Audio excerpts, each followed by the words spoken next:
Hello everyone and welcome to my channel. My name is Nala and I'm looking forward to creating a beautiful and unique card with you. Today we're going to be experimenting with the Betterpress Letterpress machine from Spellbinders. Now if I have a video in my channel that has the unboxing of the Betterpress when I received it. If you would like to look at that video and see everything that the Betterpress comes with and the basics of putting it together to get started.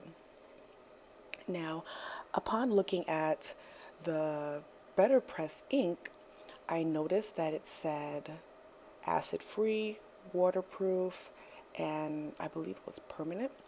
And I noticed my Archival inks say the same exact thing. So I wondered, what if I used the Archival inks?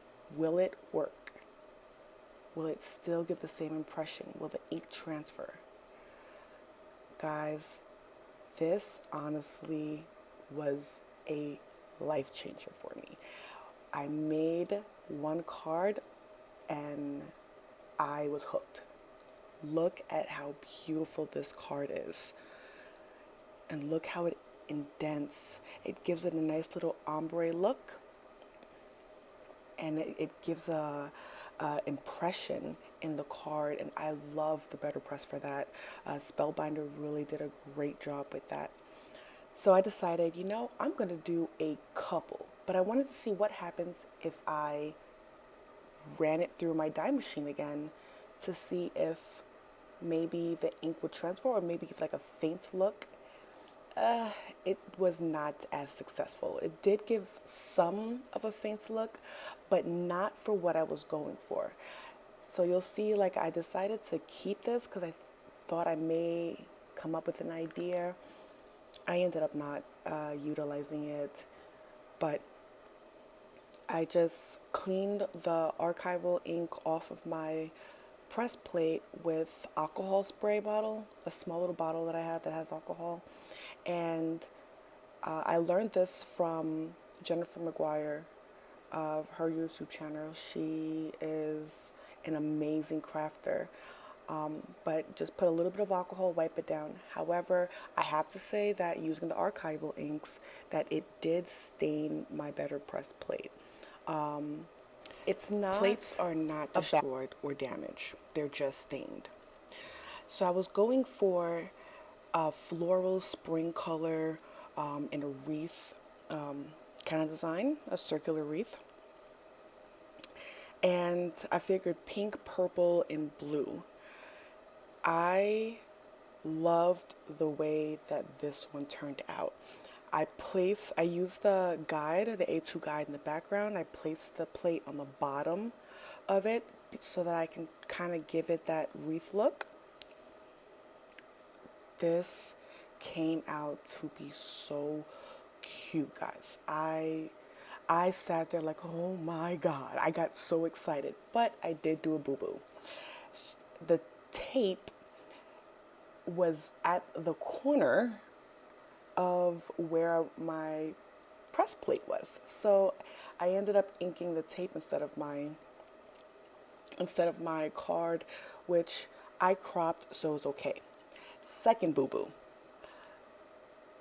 Make sure you clean your press plates before you re-ink it, even if you're using the same color. Now, if you're using one color, that's fine, but when you're using multiple colors like this for an ombre look, make sure you clean it before you reapply ink. I did not, and I contaminated my ink pads a little bit. They are stained with the other color, and there was some mixing of inks. But it's okay. I learned from my lesson. But look how beautiful this card is. So here we have the 4 different designs or backgrounds that I made using this technique. And as you see, I also have the one that was not the best second imprint, but I think there's some pretty good crafters out there that can probably figure this out. A way to utilize that back into their card. So now I'm going to take a waffle flower, the A2 dies, to crop out the oopsie I made with the tape. So I just gotta find a perfect setting, and then I'm gonna use Easy C tape, and I will place the tape on the outside just so that it doesn't pick up any ink from the panel that we are going to use. So I mostly put the tape on the outside of the die. Now I'm gonna run this through my die cutting machine. And honestly, it came out nice. It definitely, I lost a lot of the wreath look that I was going for, but I still have that little center focus point, and I'm okay with this. So I could not figure out what color I wanted to use. I didn't know if I want to bring light purple to kind of help that dark purple come out more. Do I want to put blue to help incorporate more blue? Like, do I want to go light blue? Do I want to go dark blue? It was, I mean, they all looked cute, but ultimately I ended up going with the dark blue. I felt like the dark blue kind of, because I lost a lot of the blue from cropping it, so I felt like the dark blue kind of brought that blue, that color back into the card and helped to kind of make a cohesive card. So I stuck with that. And honestly, you do what you think is good. So if you like the pink, you use that pink, use that purple, whatever appeals to your better nature. I'm gonna use liquid glue to adhere my panel, only because the liquid glue, I trust it so much more, especially the Barely Art Precision Glue. I'm thinking about possibly having one glue that lets out more, and then this one I would save for maybe like when I'm using intricate dies, and I need that fine point, because man, it took forever to glue that little panel. So just had to clean up the excess, and I'm going to try to place it at the corner and have the trimming, the amount of trimming that I want to be showing around. So I guess the border, I guess you would say, the size border, make sure they're both equal up and sideways. And then I will use my Tim Holtz trimmer to crop down the excess of the blue layering paper, the cardstock, because I want to make sure that I have a even distribution of that blue border all around the card. And so you can do it two ways. You can rather use the waffle flower A2 dies or A2 additional dies and crop out your cardstock, your color cardstock, or you can do what I'm doing and you just measure and you kind of go by eye. Honestly, I say if you have the dies, use the die. But for those that may not have the die, I am going to show you how to do it with the trimmer. So I apologize. I did not realize that I put the trimmer so high up, so you could not really see me cutting it. Please forgive me for that. I definitely will look at that in the future so that I'm not keeping you guys out of the loop. But look how beautiful that looks. And it's a perfect little blue trimming around that kind of just brings it all in. Now I decided to use, for my sentiment, is a Concord and Ninth Everyday Saying die. I love the simplicity of the die. I'm going to use the banner, that I'll be there for you banner. I love the simplicity of the die, and I like the boldness because it doesn't distract from the background, but at the same time it does bring your eyes are still drawn to the sentiment as well. But that background, the way it's perfectly placed, it just helps to incorporate everything as one. It gives that loving, the warm, and I'll be there for you. I love it, honestly. This was probably the most exciting card I made this month. I cannot say ever because I go through the surprise me stages at least 3 times a month. So I found some black cardstock, and I'm gonna cut out the die using some black scrap cardstock that I had. I'm gonna use the Scrapbook Mint tape to kind of keep it down while I'm pulling it through the die cutting machine so it doesn't move. Now I am going to give you guys a heads up. Apparently my recording went missing and I lost the completion of this card. However, at the end of the video you will see the finished card, but as per how the tutorial of how I made my decision on finding where I wanted to place the sentiment, that is missing. I am still getting used to this technology stuff and adjusting and learning how to really how to save my videos and when I'm recording and when I'm not recording. But I do glue it down with some liquid adhesive, again, Burley Arts Precision Glue, and for this situation it helped. And some of it you might see where I have like in there you see the R is still fully there.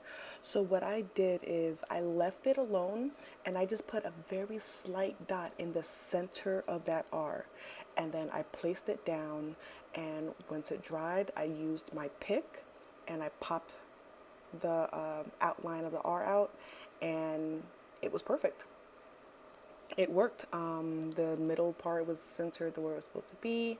I also use my Simon Says tweezers and my Simon Says T-ruler to make sure that it's straight, because I could not eyeball this one, especially with the butterflies and the oval kind of going like diagonal.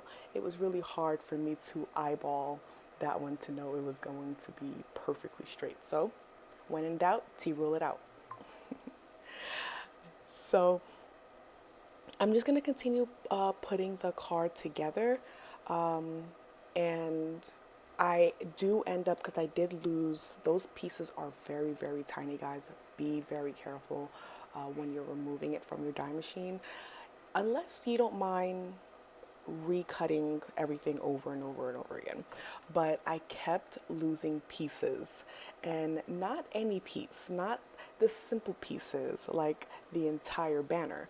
I was losing one inner B, a piece of the inner circle for the O. It was just, it was a hot mess, guys. It was a hot mess. And I have my nephew here, so in the background he is screaming and he keeps coming into my craft room and he's like grabbing glitters and stuff, and I'm trying to, you know, manage him and do this video all at the same time. And originally I was recording my voice and I was like, too much noise in the background, I'm just going to voice over this. So this is why I'm doing a voiceover. But I ended up doing this setup right here for my finished card. These are the 3 different backgrounds that I came up with and I showed previously, and now I'm going to try to turn these into cards. It was very, very hard to figure out what I wanted to do with this card. I wanted to keep that background, but at the same time I also wanted to kind of have that sending love sentiment there, to kind of give that warm feeling. I was in a very warm feeling that day. Ultimately, I ended up using the sending love, and I cropped the card base, or not card base, I'm sorry, card panel.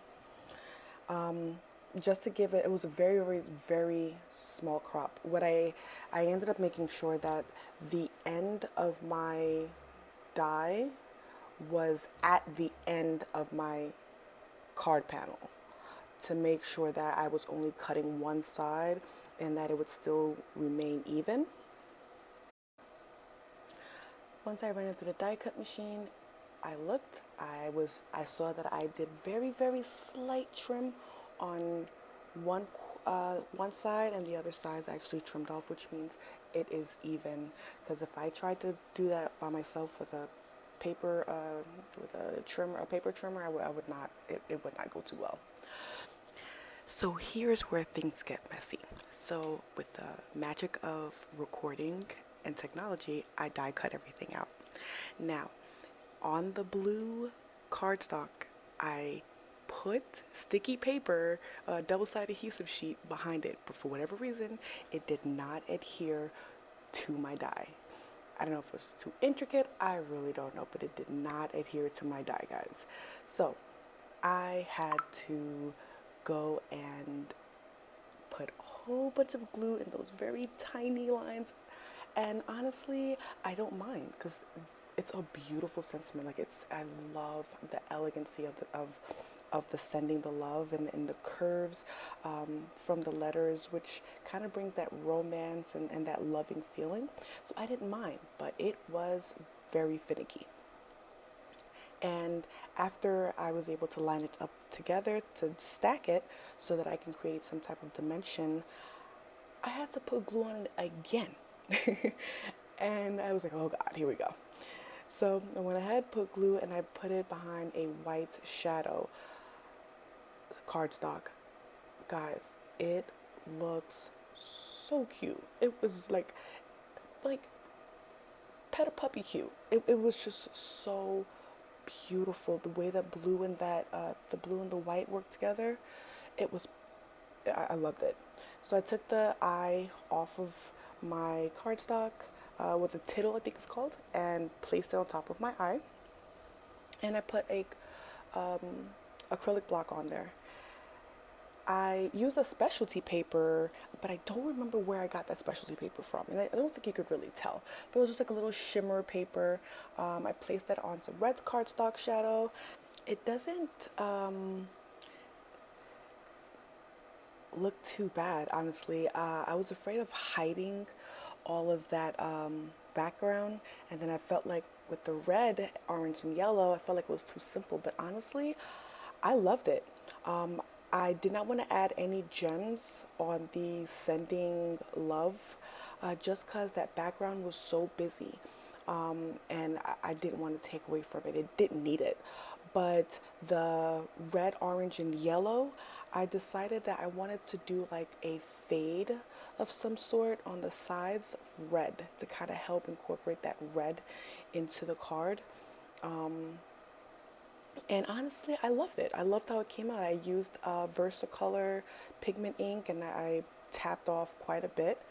And I just went around and just gave it like a faint light look. Here's the finished card. I hope you guys enjoyed my video, and I hope this technique is something that you found useful or inspirational. Please like and subscribe to my channel. This will help my channel grow. Please comment below. Let me know what you like, what you didn't like, and check out my blog. It's in the description. I hope to see you guys soon, and I can't wait to see your projects. Bye.